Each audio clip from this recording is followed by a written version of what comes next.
There was this kid, Barry Minkow, and he started this carpet cleaning company, ZZZ Best Carpet Cleaning, right? And he took a company Okay. public when he was 21 years old. And there was a book written about him. But the thing about it was completely a fraud.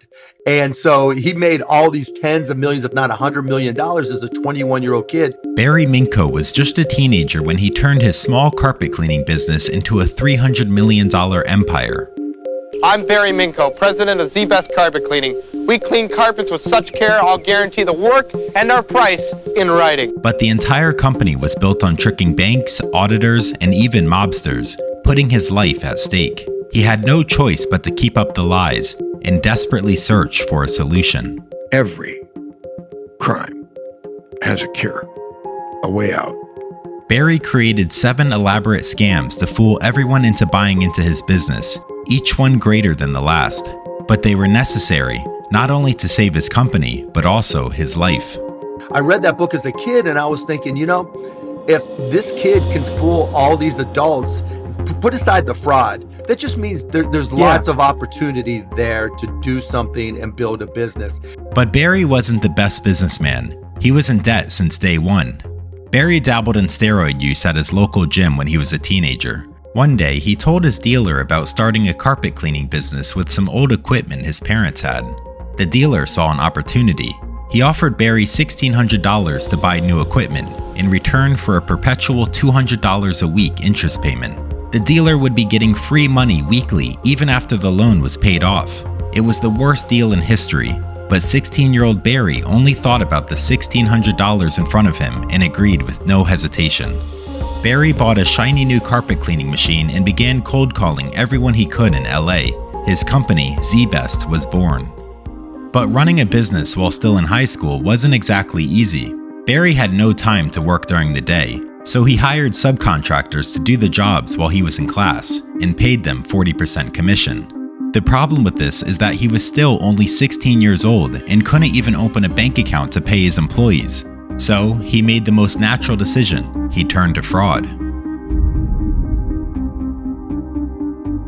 When Barry collected checks from his clients, he signed the back like normal, but added a note, paid to the order of Rudy. Rudy was the owner of a convenience store Barry frequented. He agreed to cash checks for Barry and give him money orders of the same amount, prepaid checks that didn't require a bank account to cash in, a legal gray area that wasn't a big enough deal to banks for them to really care. But a few months later, when Barry ran out of cash and couldn't afford to pay his employees, the lines became less blurred.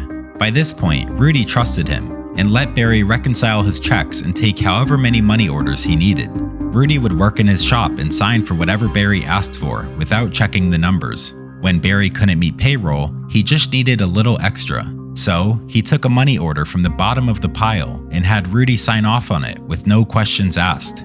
Barry discovered how to make free money. From that moment on, Barry's fraud only grew, even to the point where he was the most famous person on Wall Street. Barry bought himself a few more months with the stolen money orders, but he still needed more cash, so he hired more employees and got more clients. He created an illusion of success by improving his wardrobe and buying a sports car. Things were actually looking good for Z-Best on the outside, but the $70 carpet cleanings he was selling could not keep up with the growth, so he came up with a new strategy. Barry, now 17, had gotten good at charming bank tellers into letting him open accounts. They'd eventually figure it out and shut him down, but by that point, Barry had already gotten what he needed. He noticed something. When he deposited a check, even from an empty account, the bank would front the money instantly, even though it took 2 to 3 days to actually clear. To Barry, it wasn't fraud, it was a short-term loan. He started bouncing checks between multiple bank accounts, funding one with another before the first could bounce. It was another source of free money, and in his mind, there was no harm done. He just needed a few more days until the real money came in. Barry continued to aggressively expand his carpet cleaning business throughout California. Z-Best was turning from a small carpet cleaning business to a corporation, but Barry kept running into the same issue. He could get as many clients as he wanted, but the carpet cleanings just did not generate enough money. He needed a new edge. Luckily for him, it was the mid-80s, and credit cards had just gone mainstream.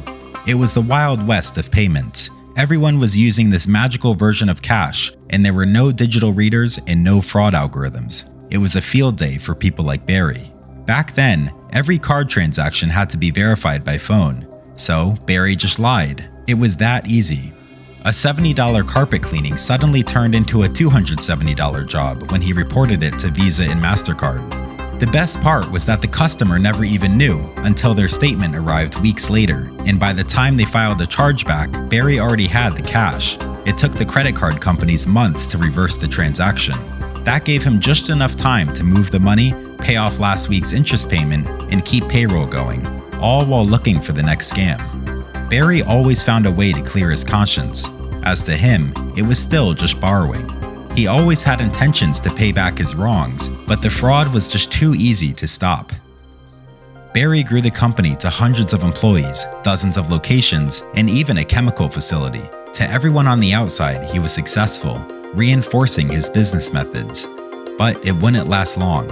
One day, he gets a call from California Overseas Bank, one of the dozens of banks he was manipulating. The manager on the line accused him of merchant fraud totaling $92,000. He goes, I just got a call from the fraud division of MasterCharge and Visa, and they flagged your account as merchant fraud, overbilling. And I said, well, and I thought about it. He goes, the amount's $92,000. And he goes, I'm going to call the Secret Service. And I said, okay, you can do that. Or I'll just sign a note right now. It'll be paid within 30 days, 60 days worse.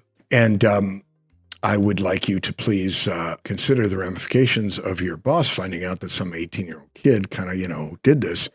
Barry always found a way out, but things were starting to get too risky. Little did Barry know, however, was that he was on the verge of the biggest break of his career. Barry's phone rang again a few months later, this time from his uncle. His uncle knew Z-Best was on the verge of collapse, but he had some shady connections that might be helpful. He set up a meeting for Barry with mobster Jack Catane. Barry drove to him later that week, and after some small talk, Catane made an offer Barry couldn't refuse. A brown paper bag with $25,000 cash, enough to meet payroll again. It was his if he could come up with $1,200 a week in interest. Barry had no choice, and suddenly he was doing business with the mafia, putting his life on the line. But Catane wanted control. He demanded his own office and began making attempts to fire people in management. Barry was busy trying to save his company, so it was his attorney who brought the problem to his attention. Also having connections to the mafia, Barry's attorney introduced him to Bobby Vigiano, another mobster who took over the deal and mysteriously took Catane out of the picture. Barry, no longer on the hook for the loan, now found himself in even deeper involvement with the mafia, and his empire was spiraling out of control. He was juggling fake jobs, real mob debt, and a Ponzi scheme that was bleeding cash. He needed a fix, not just more money, but a permanent solution. That's when Bobby came to him with an idea that changed everything: go public. Bobby took over the deal, set Barry up with a $1.2 million loan, and introduced him to other mobsters that would help take the company public. It sounded like the perfect solution, but Barry never told the mafia the extent of his fraud, and going public was not easy. If Barry could get Z-Best on the stock market, he could raise millions, sell shares, and pay off all his past frauds. It was the cure he had been looking for that would erase all of his mistakes. At just 19 years old, Barry found himself sitting across from three mobsters: Richie Showman, Bobby Vigiano, and Maurice Wren. He had to come clean. The mobsters knew something was going on that they didn't know about, but Barry was intentionally vague. Going public would require legit accountants and lawyers scrutinizing every tiny detail of the company and its financials. There was no way Z-Best would pass the test. Together, Barry and the mobsters drew up a new plan. The secret lied in Morningstar Investments, a worthless company left dormant for years, but it was listed on the stock exchange. This meant that Z-Best could purchase the company for next to nothing, making Z-Best publicly tradable immediately, without any auditors snooping around its illegal operations and its fraudulent financials. Barry and the mobsters collectively bought 1 million shares for $50,000 in the new company, an investment that would soon return millions. Maurice and Richie knew the market makers and paid them off to manipulate the stock price to increase. But Barry's job wasn't over. He had to turn the business into something worth that kind of money, so outsiders wouldn't catch on. Barry looked at his competition and noticed that every other major carpet cleaning business offered something called emergency water damage restoration. Barry took this to the next level and focused on insurance restoration jobs, houses or offices damaged from natural disasters. The days of $70 carpet cleanings were over. Now a job would generate hundreds of thousands. But it was all on paper. None of these huge insurance restoration jobs were even real. Barry worked with a shady claims adjuster who helped him forge entire project files, contracts, job site photos, and fake addresses. Then he claimed revenue from those fake jobs. He could say a $500,000 job was 80% complete, bringing in $400,000 in fake revenue instantly. No one ever visited the sites, no one ever called the insurance companies, or did any sort of due diligence. It was the perfect scam. Meanwhile, word was starting to get out about ZBest and its rapidly growing business. Rich investors started pouring in money. The stock price shot up from 5 cents to $1 a share. But the problem was still the same. None of the money was real, and Barry was forced to sell all of his shares to meet payroll. In April 1986, Barry gets a call. It's Randy Pace, a legit Wall Street investment banker. An astute investor, ZBest caught Randy's attention and he wanted in on the cash.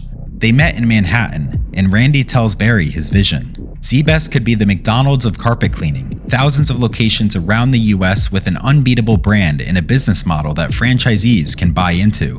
Randy's plan was to raise money through a real IPO, get Barry a majority stake in the company, and make the price go up. But there was a catch. The three mobsters still owned 750,000 shares. Barry had to sell all of his shares early on and had no say in the matter. And this time going public, there'd be real due diligence. Top lawyers, bankers, and accounting firms all had to scour through the company's fake financials for the last 3 years. It was going to be a tough sell to the mafia. Upon returning to LA to meet with them, they all said there's no chance. An actual IPO would reveal everything they were trying to hide, and the whole house of cards would collapse. But Barry promised them he was all in. He had no shares left, and none of the previous scams would bring in enough money to save himself and the business. The mobsters eventually agreed and gave him a majority stake in the company.